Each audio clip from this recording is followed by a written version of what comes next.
BBC News.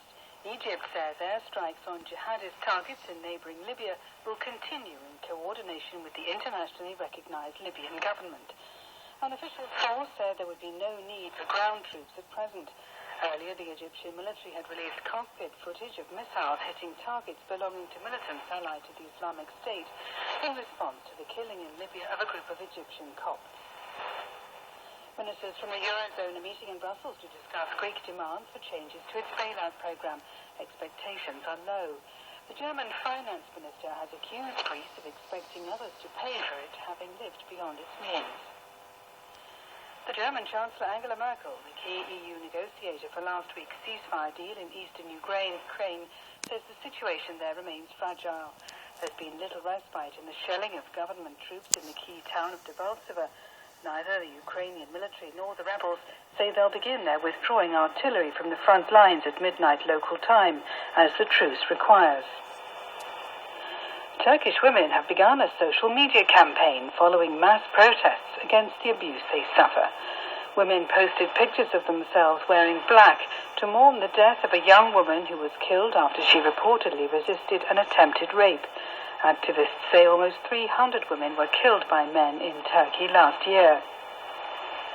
The Swedish cartoonist Lars Vilks, who was the likely target of the first of last weekend's attacks in Copenhagen, has left home to live in an undisclosed location. Other residents of his town in southern Sweden expressed concern over their safety. Mr. Vilks has been the target of previous attacks. The UN Human Rights Council is delaying a long-awaited report into alleged atrocities committed in the final stages of Sri Lanka's civil war. A new government in Colombo has raised hopes that important new information will emerge. BBC News. This is Focus on Africa from the BBC World Service. It's 17:32 GMT. And now more on our main story tonight, Egypt's reactions to the killing of Egyptian Christians in Libya by militants allied to the so-called Islamic State. As we've heard, the Egyptian Air Force has launched attacks on militant targets in eastern Libya, with more military retaliation likely. In Cairo, President al-Sisi has visited the Coptic Cathedral and offered his condolences to the Coptic Pope Tawadros II. This is the reaction today of some Coptic Christians in Cairo. I have a question for the Egyptian state. If they knew where the strongholds of the Islamic State were, why didn't they liberate the Egyptians 50 days ago? Why did they have to wait that long? We have a specific request, and that is for everyone responsible for shedding even one drop of Egyptian blood in Libya to pay the price. Well, for further reaction to the killing of Egyptian Copts in Libya, I spoke earlier with Wagir Abdul Masih, himself a Coptic Christian from Egypt and pastor of the London Arabic Evangelical Church. It's horror. It's very bad what's happened, but as these people saying, they are doing this as they believe command them, and unfortunately they have the foundation and their beliefs in their book, and they go back to the Quranic references commanding them to do so for infidels, and they see Christians as infidels.